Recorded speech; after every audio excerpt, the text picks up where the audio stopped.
Assalamu alaikum wa rahmatullahi wa barakatuh. Que la paix, la miséricorde et les bénédictions d'Allah soient sur vous tous, chers frères et sœurs musulmans, chers amis chrétiens et personnes de bonne volonté présentes ici aujourd'hui. Je m'appelle Faisal Zaid. Je suis reconnaissant d'avoir l'opportunité de participer à cet échange public ouvert, sincère et respectueux. C'est avec beaucoup d'estime que je m'adresse à vous, et plus particulièrement à vous, cher professeur Dr Zakir Naik, que je remercie profondément pour votre disponibilité, votre écoute et votre engagement constant en faveur du dialogue entre l'islam et le christianisme. Ma question est simple, mais elle touche un sujet sensible, souvent mal compris et parfois instrumentalisé. La prophétie coranique révèle-t-elle, d'une manière explicite ou implicite, que la Russie va envahir Israël, comme certains le prétendent aujourd'hui en reliant des événements géopolitiques contemporains aux textes sacrés? Bismillahirrahmanirrahim. Que la paix et les bénédictions d'Allah soient sur vous tous. Je remercie mon frère Faisal Zaid pour ses paroles aimables, pour sa question posée avec respect et clarté, et je remercie également cette audience composée de musulmans et de chrétiens, réunis dans un esprit d'écoute et de réflexion.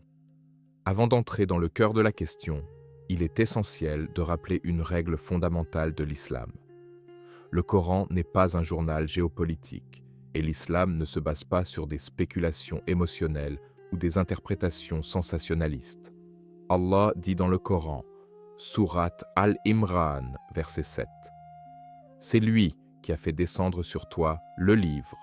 Il s'y trouve des versets clairs. Ce sont eux la base du livre, et d'autres équivoques.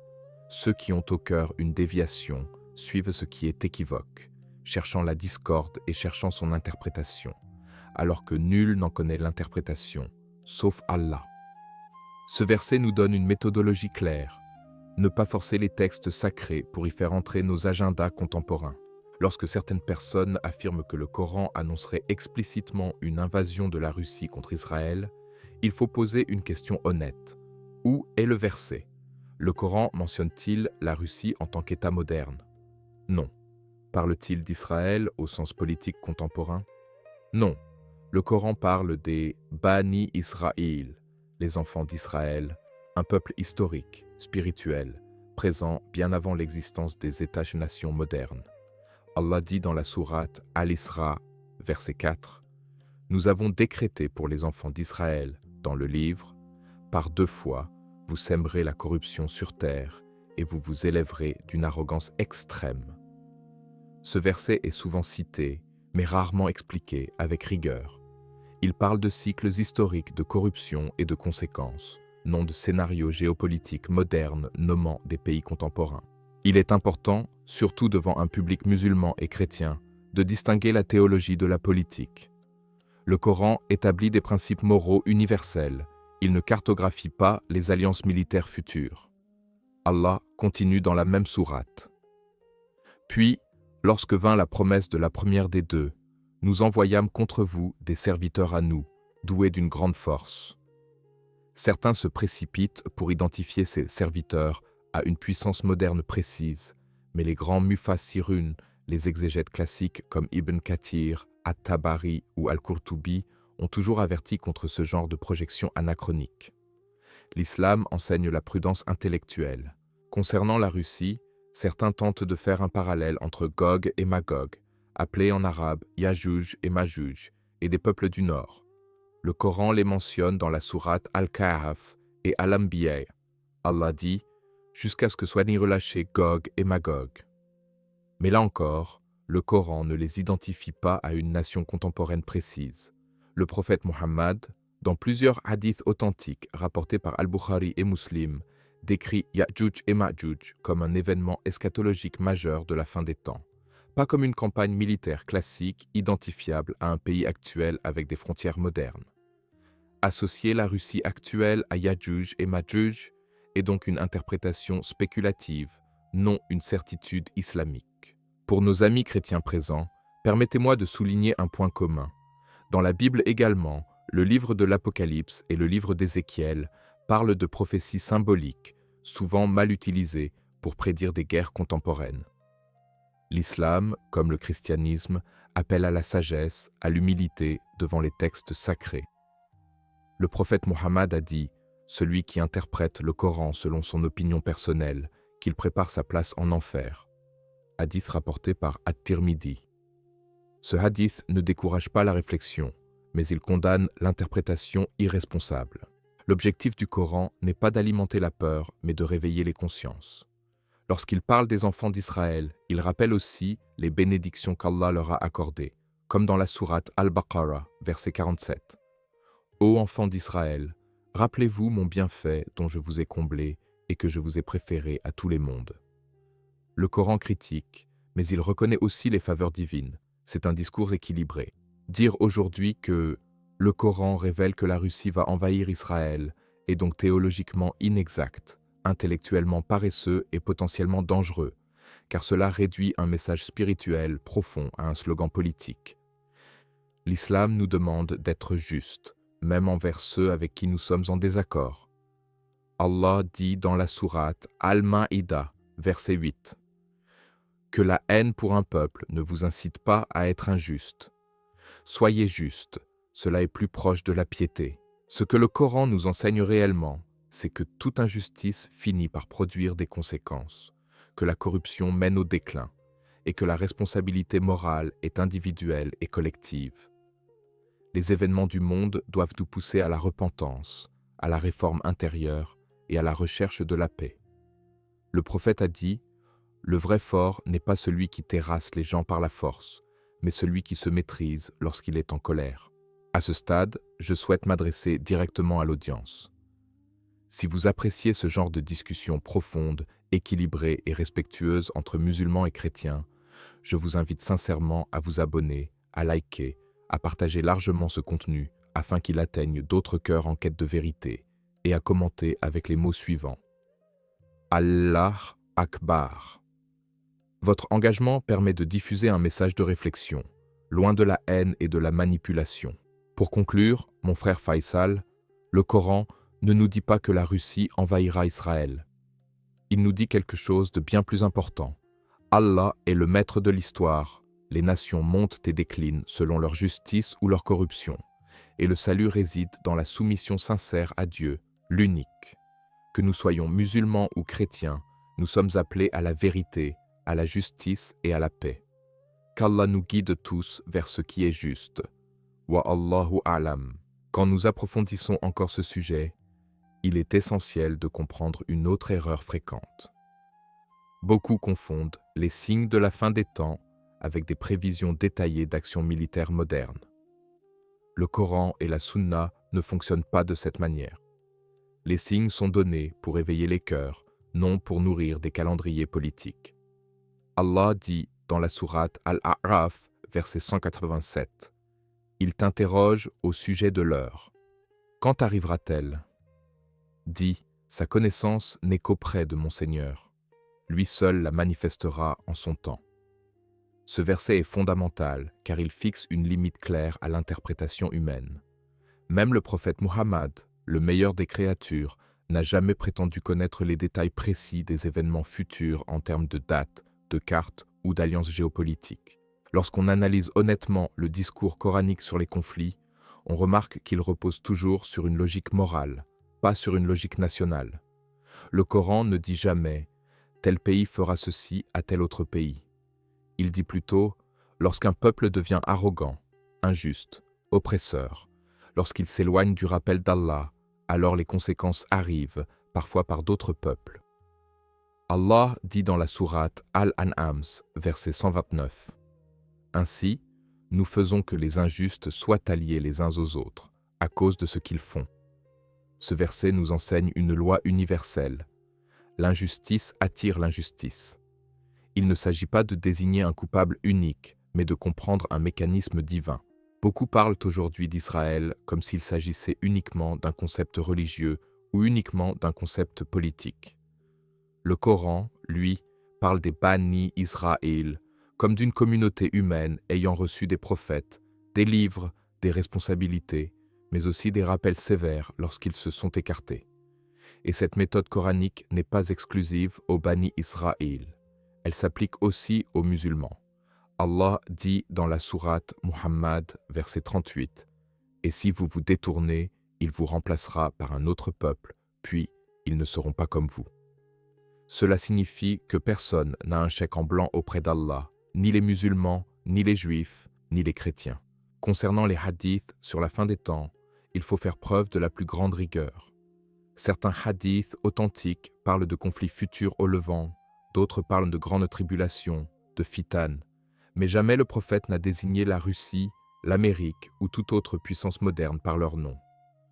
Le prophète parlait dans un langage compréhensible pour son époque, en utilisant des descriptions générales, universelles, capables de traverser les siècles. Lorsqu'il évoque de grands affrontements, il insiste surtout sur les preuves spirituelles qu'ils représentent.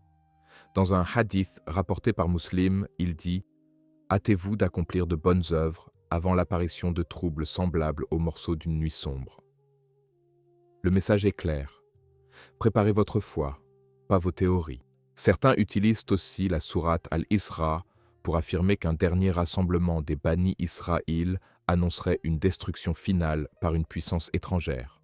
Pourtant, Allah dit à la fin de cette sourate, verset 104, « Et après lui, nous dîmes aux enfants d'Israël, habitez la terre, puis, lorsque viendra la promesse de l'autre vie, nous vous ferons venir en foule. » Les savants ont divergé sur l'interprétation de ce verset. S'agit-il d'un rassemblement pour un jugement, d'un rassemblement spirituel ou d'un rassemblement historique? Cette divergence en elle-même prouve que toute lecture catégorique est une simplification excessive. L'islam accepte la pluralité d'interprétations tant qu'elle reste dans le cadre du Coran et de la Sunna. Dans le dialogue islamo-chrétien, ce point est capital.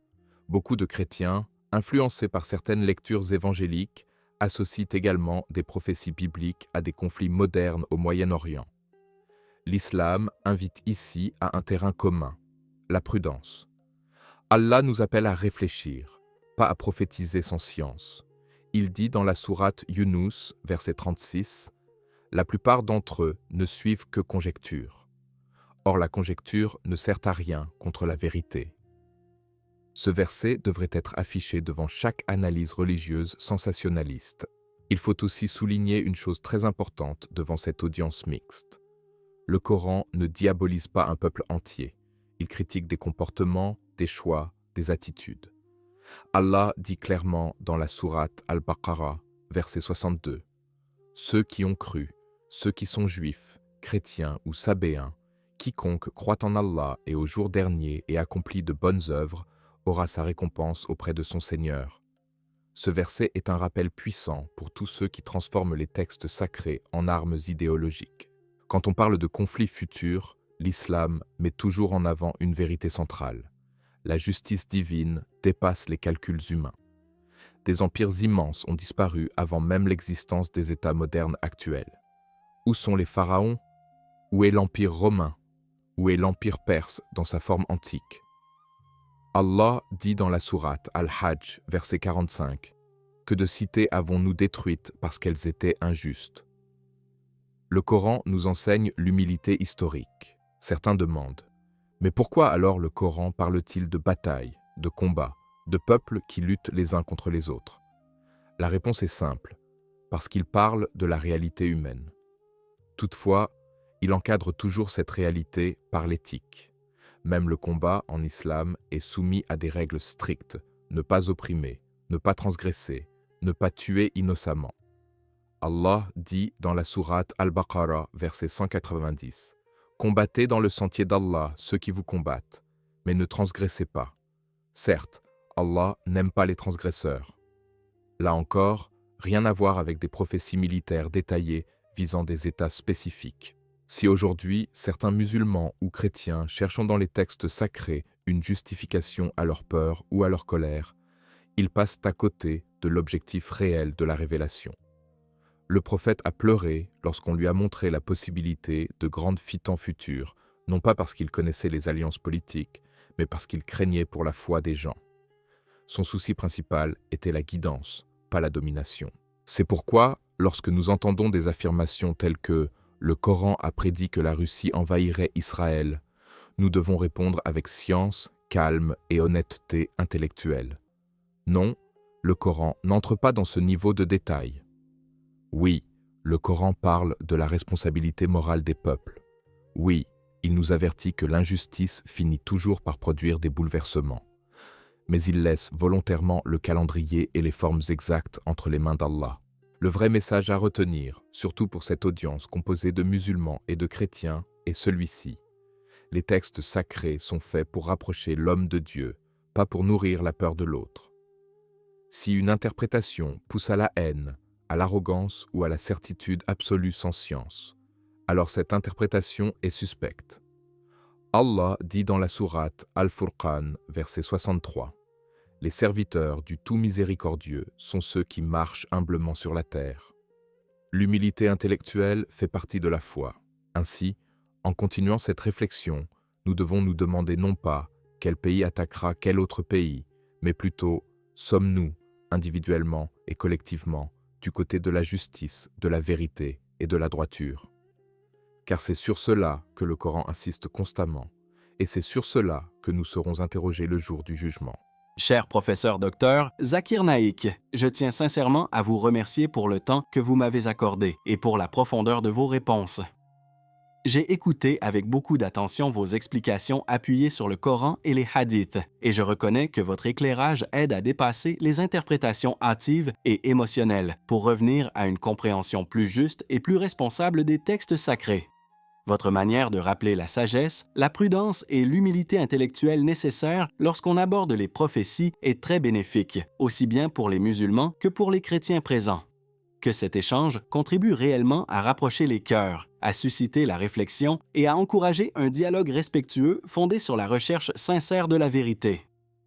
Qu'Allah te bénisse, cher professeur docteur Zakir Naik.